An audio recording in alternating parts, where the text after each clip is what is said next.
باقی ناظرین آج ایک بڑی ڈیولپمنٹ ہوئی ہے اپوزیشن کی جانب سے، جہاں پر پاکستان بار کونسل میں اپوزیشن جو رہنما ہیں وہ اکٹھے ہوئے، جس میں پاکستان پیپلز پارٹی کی طرف سے بلاول بھٹو جو چیئرمین ہیں وہ تھے. اس کے علاوہ اگر قائد حزب اختلاف نون لیگ کی بات کی جائے تو قائد حزب اختلاف شاہد خاقان عباسی اور دیگر بھی شریک ہوئے تھے.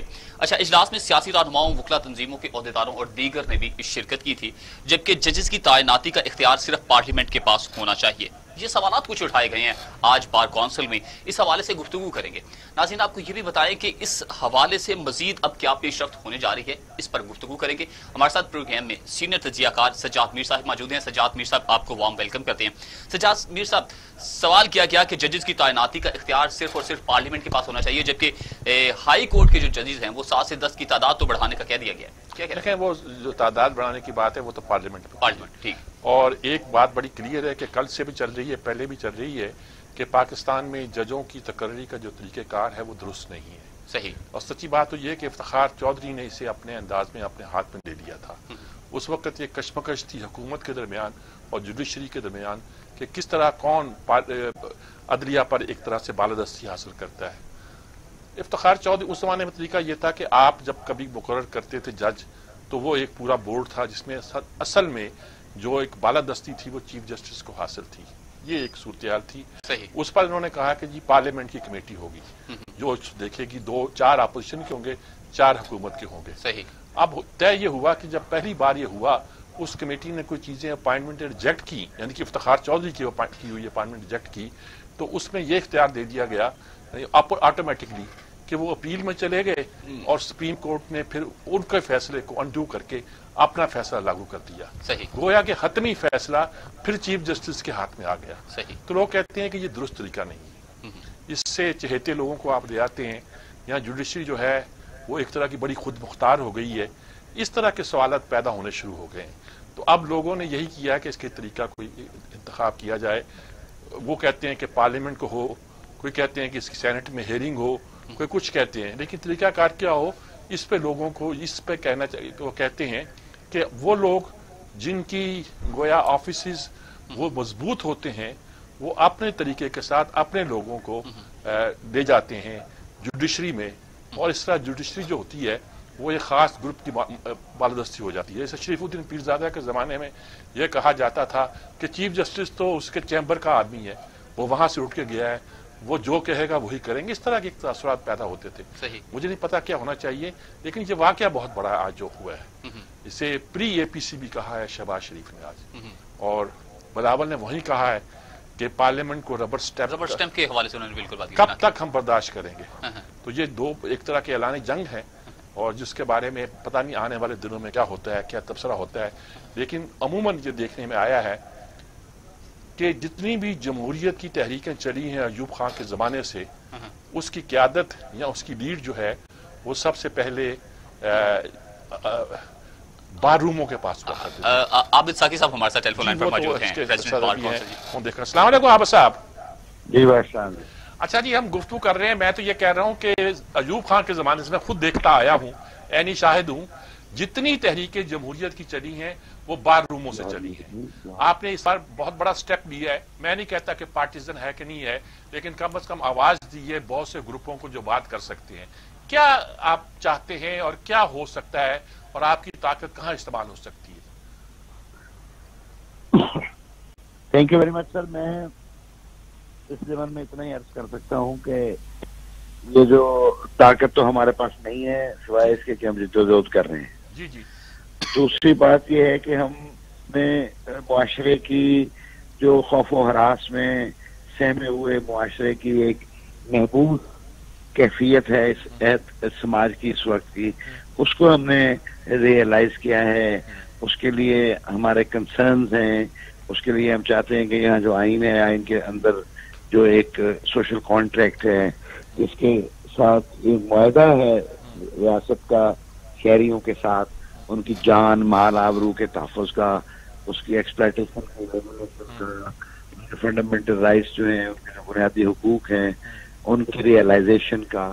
تو ہم اس کے لیے ہمارا تاریخی کردار رہا ہے اور اس چیز سے یہ کوئی نئی بات نہیں کی ہم نے تو اپنے تاریخی کردار کے تسلسل میں آج تمام پولیٹیکل پارٹیز کو اکٹھا کیا تھا، اور چونکہ کسی بھی آئینی ترمیم کے لیے یا قانون سازی کے لیے آپ کے پاس پارلیمنٹ کے ادارہ کے علاوہ اور کوئی ادارہ نہیں، تو ہم نے ان کو سینسٹائز کرنے کی کوشش کی، ان کو اس بات سے آگاہ کرنے کی کوشش کی کہ اس وقت ملک میں کیا صورتحال ہے، ججز کی اپائنٹمنٹ کا طریقہ کار جو تھا، جو 18ویں ترمیم میں نئے انداز سے آیا تھا، جس کو بعد پھر آج بلاول صاحب نے کہہ دیا کہ وہ یعنی ایک پریشر کے ذریعے اور دھمکی کے ذریعے کہا گیا کہ اگر آپ نے اس ترمیم کو نہ مانا تو یہ ہم ساری ترمیم جو ہے اس کو اڑا دیں گے، غالباً اس خوف و ہراس کی کیفیت میں۔ اور یہ بلاول صاحب کا اشارہ مجھے لگتا ہے کہ افتخار چودھری کی طرف ہے،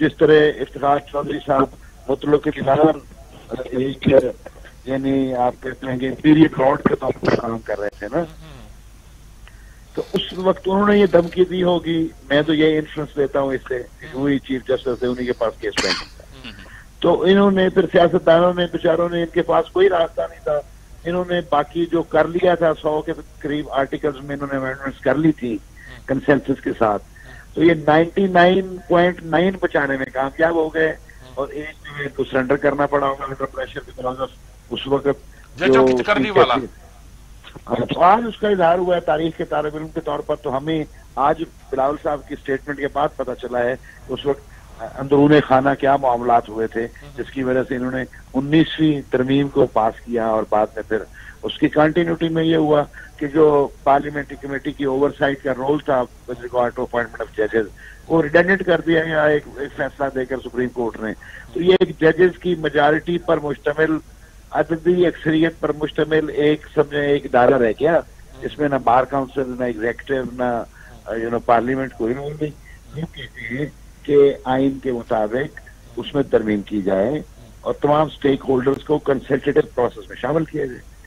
اور دوسری بات، ہمیں جو اس وقت صحافت پر قدغنیں عائد ہیں، اظہار رائے کی جو یعنی آزادی چھینی جا رہی ہے، ڈسینٹ کی بنیاد پر لوگوں کو وکٹمائز کیا جا رہا ہے، صحافیوں پر جھوٹے مقدمات درج کیے جا رہے ہیں، زبان بند کرنے کی کوششیں ہو رہی ہیں، تو اس پر ہمارا ایک انسان ہونے کے ناطے، ایک سماج کا ایک ذمہ دار باشعور فرد ہونے کے ناطے ہمارا ایک کمیونٹی رول ہے، فٹرنیٹی کا رول ہے، اس کی بنیاد پہ ہم نے وہاں یہ بھی سینسٹائز کیا، اس کے لیے بھی آواز اٹھانے کی ضرورت ہے۔ تو یہ اس طرح کا ہمارا آپ کیا کہتے ہیں کہ یہ کچھ بات آگے بڑھے گی، یا یہیں سے جسے پری اے پی سی کہا ہے شہباز شریف نے، یہیں تک رہے گی بات کہ ایک فنکشن ہو گیا اس کے بعد سیاسی جماعتیں اپنے راستے پر؟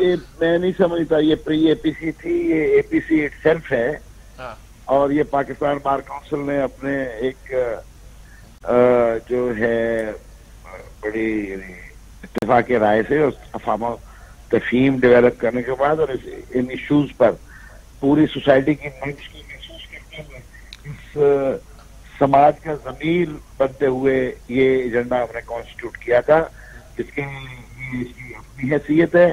اس کے بعد آپ اس کو پری اے پی سی کہہ سکتے ہیں کہ کوئی اس کے بعد اگر اور اے پی سی ہو رہی ہے۔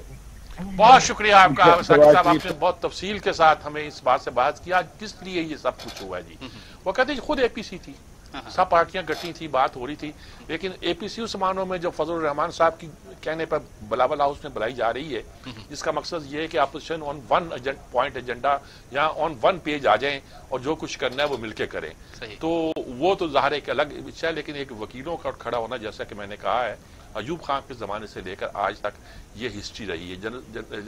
غلام مرشد ایسٹ پاکستان کے چیف جسٹس تھے، انہوں نے ریٹائرمنٹ کے بعد یعنی جب اس موومنٹ میں شامل ہوئے تو انہوں نے یہ کہا تھا کہ جب بھی یہ تحریک چلی ہے یہ وکیلوں سے چلی ہے، اور بلکہ انہوں نے کہا تھا sun rises from the east but this time it rose from the west, اور یہاں کی خاص طور پہ موومنٹ کا تذکرہ کرتے ہوئے ساہیوال سے ایک مارچ شروع ہوئی تھی وکیلوں کی، اس کا تذکرہ کرتے ہوئے ساہیوال بعد میں نے کہ ان کی وجہ سے یہ تحریک چلی ہے، اور میری یہ رائے سوچی سمجھی ہے کہ یا تو طالب علم اٹھتے تھے، یا جو ایک لیڈ کرنے والا فیکٹر تھا وہ جب بار روموں میں لوگ ایک طرح کے آ جاتے تھے اپنے جوبن پر، تب ایک ملک میں ایک جمہوری تحریک جو تھی وہ اپنی بڑی قوت پکڑ جاتی تھی، جو میں نہیں کہتا پکڑ جائے گی، لیکن لگتا ہے کہ جا گئی ہیں بار روم میں۔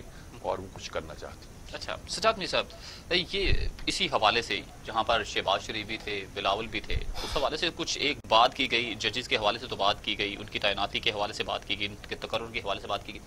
دوسری جانب وزیر اعظم صاحب نے کہہ دیا گوال منڈی برمنگھم پیلس کا انہوں نے ذکر کیا کہ پلے بڑے یہ ادھر ہیں اور یہ شاہانہ انداز ہیں، ٹھیک ہے، برمنگھم پیلس میں رہتے ہیں۔ اب آپ کیا دیکھتے ہیں کہ یہ تمام چیزیں کتنی حقیقت میں مبنی ہیں، اور یا وزیر اعظم صاحب کے بیان کو لے کر پھر شہباز شریف صاحب نے بھی بیان دیا ہے، انہوں نے کہا بالکل ایسا نہیں ہے، اب یہ ہمارا پاکستان ہے، سارے علاقے ہمارے ہیں، کوئی اس طرح کی نہیں، لیکن گوال منڈی کا کہنا، گوال منڈی ایک تہذیبی استعارہ ہے۔ مجھے یاد ہے کہ جب تحریک چل رہی تھی بھٹو کے خلاف تو ملک قاسم نے کہا کہ یہ اس وقت جاگے گی، یہ تحریک بنے گی جب لاہوریے جاگیں گے۔ جب 9 اپریل کو اسمبلی کے باہر مظاہرہ ہوا، میں کہ جاگ پڑے ہیں، انہوں نے کہا نہیں یہ تمہاری گوال منڈی کے کشمیری ہیں جو بھی مظاہرے کر رہے ہیں، ذرا آگے بڑھ کے، یعنی یہ لیڈ کرنے والے لوگ تھے، لیڈ کرنے والے لوگ۔ جیسے ایک بار فیض احمد فیض نے یہ کہیں کہہ دیا تھا کہ اقبال موچی دروازے کا شاعر تھا۔ اچھا انہوں نے یہ ڈیروگیٹری ریمارک نہیں کہا تھا، توہین آمیز ریمارک نہیں کہا تھا، کچھ لے اسے لے اڑے، تو گویا وہ حبیب جالب ہے اقبال جو ہے، جب لے اڑے تو پھر اس پر ادب کے حلقوں میں بحث ہوئی، اور بحث یہی ہوئی کہ جب موچی دروازے کا شاعر کہتے ہیں تو کہتے ہیں کہ ایسا شاعر جو ہماری تہذیب کی اس حد تک جڑا ہوا ہے کہ عوام تک پہنچا ہوا ہے، اسے موچی دروازہ کہتے ہیں۔ گوال منڈی اسے کہتے ہیں جو ہمارے کلچر کی، ایک سیاسی کلچر کی، ایک تہذیبی کلچر کی نشانی ہے۔ یہ تو خوبی کی بات ہے کہ وہ گوال منڈی میں پلے بڑے ہیں، یہ خوبی کی بات تو نہیں ہوتی اگر برمنگھم پیلس میں پڑھتے۔ ڈیانا جو ہے وہ وہاں رول کر سکتی ہے، ہمارے ملک میں مشکل ہو سکتا ہے، وہ جمائمہ کی دوست ہو سکتی ہے لیکن پاکستان کی عوام کی دوست نہیں ہو سکتی۔ برمنگھم پیلس اور حکمرانی کا وہ تصور جو برمنگھم پیلس سے آیا ہے، وہ بادشاہوں اور شہزادوں کی طرح آپ اگر حکومت کرنا چاہتے ہوں گے اور عوام کے دکھ درد سے واقف نہیں ہوں گے تو کوئی آپ کو نہیں پوچھے گا، اور اگر آپ کی تربیت برمنگھم پیلس میں پڑھنے کے باوجود وہ نہیں ہوگی جو وہاں ہوتی ہے، تو آپ کسی عامی خاتون سے شادی کر کے امریکہ کی شہر لے کے چلے جائیں گے، جیسا کہ ایک بیٹے نے کیا اس کے۔ تو اس لیے یہ گوال منڈی کو آپ اپنی تہذیب اور سیاست کے کلچر کی علامت سمجھے، اور اگر انہوں نے یہ کہا ہے تو مطلب ہے وہ اپنی تہذیب کو اور کلچر کو نہیں سمجھ رہے، یہ اچھی بات نہیں ہے۔ ایچیسن کے پڑے ہوئے ہیں نا، وہ زمان پارک کے رہنے والے ہیں نا جی، انہی گلیوں میں کھیلے ہیں۔ زمان پارک کا کلچر اگر میں اور کھینچنا شروع کر دوں تو میں اور طرح اس کو بیان کروں گا۔